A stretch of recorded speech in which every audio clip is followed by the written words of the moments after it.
Freedom has many difficulties, and democracy is not perfect. But we have never had to put a wall up to keep our people in, to prevent them from leaving us.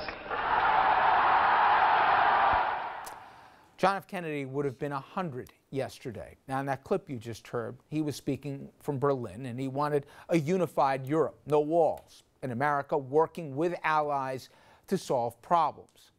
Just for a moment, contrast that with our commander-in-chief today.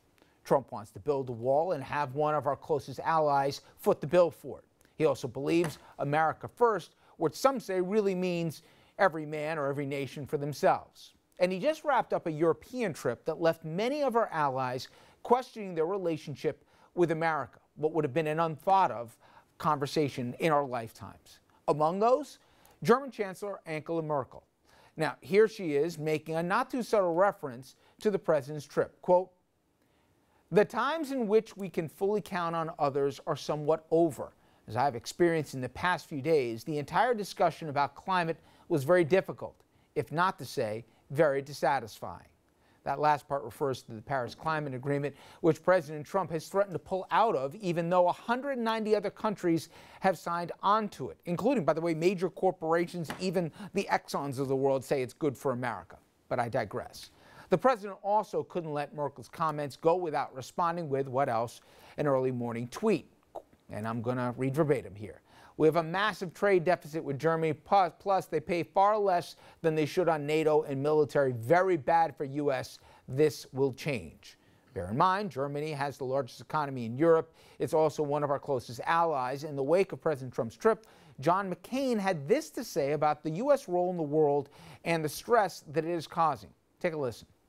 "I realize that some of President Trump's actions and statements have unsettled America's friends. They've unsettled many Americans as well. There is real debate underway now in my country about what kind of role America should play in the world, and frankly, I don't know how this debate will play out." All right. You know, Giancarlo, you very proudly worked for Bush 41 and 43. With 41, he had a life in public service. He was a decorated war hero, wouldn't brag about it unless asked, right? And he made it a point that we had responsibilities to allies and everything else, and that you're the leader of the free world and that means something. It's amazing, and I keep saying it's 130-something days, how much one person has changed so much in terms of just even perception. And you can make a rightful debate, and I think you can, that, hey, NATO should pay up for more in terms of financially. They should do it. But the way he's gone about doing it, and the optics when he's shoving aside the Montenegro, Prime Minister, to say it was distasteful, it's like, wait a minute, that's not who we are. What I don't understand is the reason and the rationale behind this behavior. Is the behavior that we've all been treated to over the last week or so, is it all to get NATO to pay more? The last time I checked, NATO's dues to the world economy were not high on the list of any Americans, certainly not any Trump voters' set of priorities. And by the way, when the president's taking a whack at Germany, you know, I would remind his political staff that voters that voted for him in places like Tuscaloosa, Alabama, and Spartanburg, South Carolina, where Mercedes-Benz and BMW employ a heck of a lot of voters, a heck of a lot of Trump voters, I might add, probably exclusively Trump voters in both of those locations. So I don't get it. I don't understand. Yes, there's a time to get tough, and you can make a reasoned, rational argument. And I've made this, and frankly was very critical of Barack Obama when he was president on the foreign stage over this. The world loves America when we're doing what's best for the world. The world hates America when we have to do what's in our own best interest.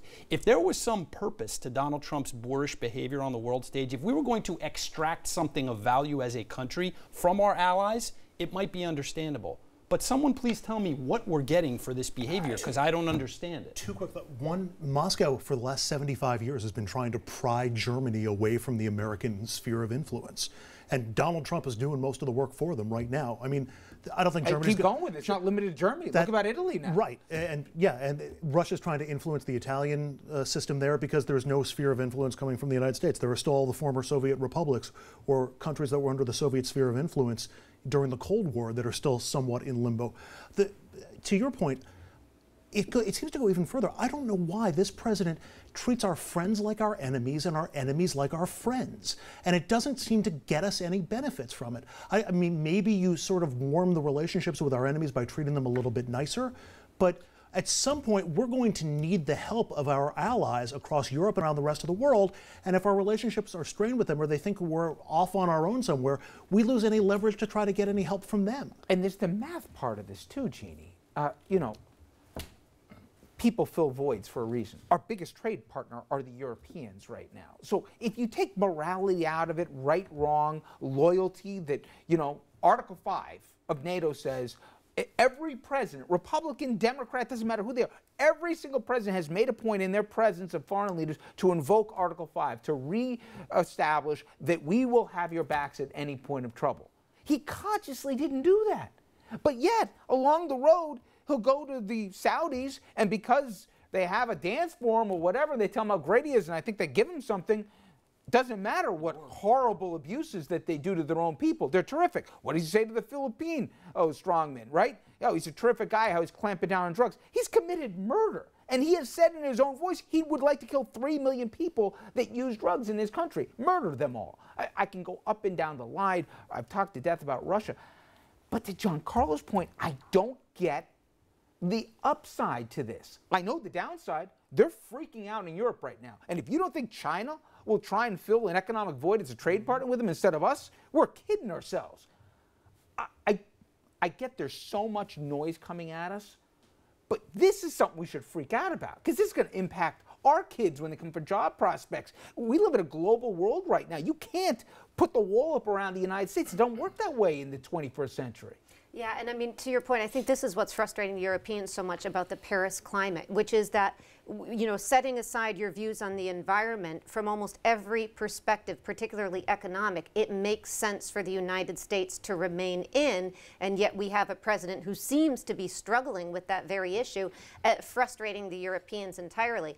I would just say that, you know, it's confounding to try to explain what he's doing, but I think we make a mistake when we assume that he has no ideological commitments, because I think this is very much in keeping with what he has said all along, which is he is going to take this America First approach.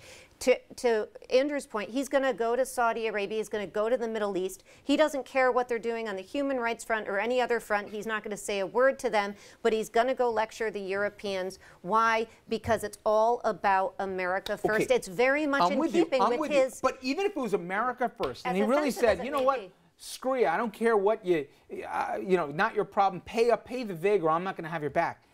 If he's caring about America First, he's caring about jobs. And a stupid, not stupid thing, you know from the world of education, the American colleges, and ergo the American economies of all the college students, they make a mint from foreign students coming to the United States.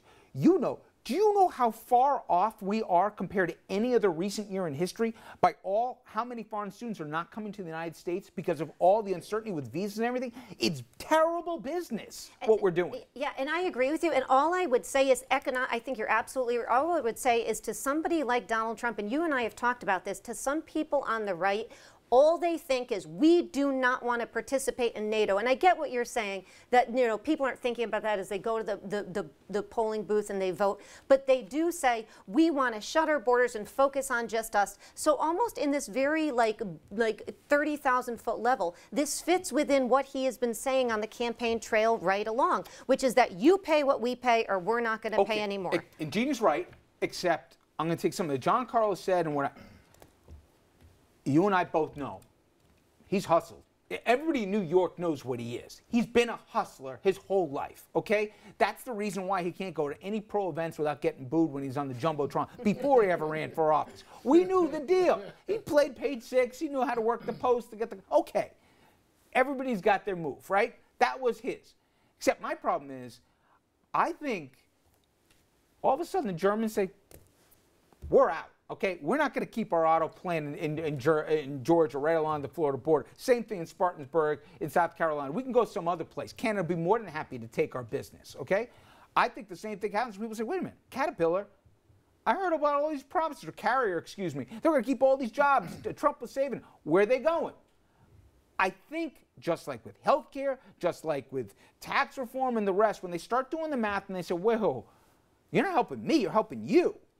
I think it takes a while, but we're getting pretty close for people to do the basic math that you can do on the back of the envelope and say they're not better off now than they were before.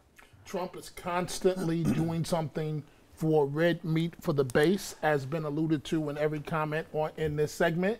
But on the world stage, it's different. And frankly, Richard, his behavior on the world stage has been reckless and often against America's interests. Here's an example I will give you. You've talked about several times when I had the opportunity to go to Somalia. Well, they flew us in Somalia to a quiet military base about where they kept the firemen. They would do 3 days on and 3 days in Somalia. And it was a military base in the middle of the desert. 130 degrees, I'm being sarcastic, in the day, and 20 degrees, not by much, and 20 degrees at nighttime. Well, guess what, Richard? They told us, and it was somewhere, I think, near Djibouti, Egypt, I don't even remember. They told us they couldn't give us the exact location because it was a quiet military base, and if it was known, it would be a target for the terrorists and work against American allies, countries that were working against America. Countries that are doing this, Richard, what do you think they're going to do the way he's shooting off at the hip, or from the hip, as it relates to America? What do you think they're going to do? Do you think they're going to continue to work with us? And I got to break it. I just want you to all remember, I know you know this, it was Memorial Day weekend. He was on European turf where 20 kids were killed in Manchester and all the rest. Optically, if he's all about trying to send a tough guy message, not only did it fall like a lead balloon here, but it was done with such lack of grace that my problem is he's speaking for all of us, whether you like it or not. All right, coming up next here, the tone that's out there. Republican congressional candidate charged with assault on a reporter. Newspaper's office window shot out. Brawl breaks out on the floor of the Texas legislature. Each incident very different, but they're also in many ways the same, and that's not a good thing.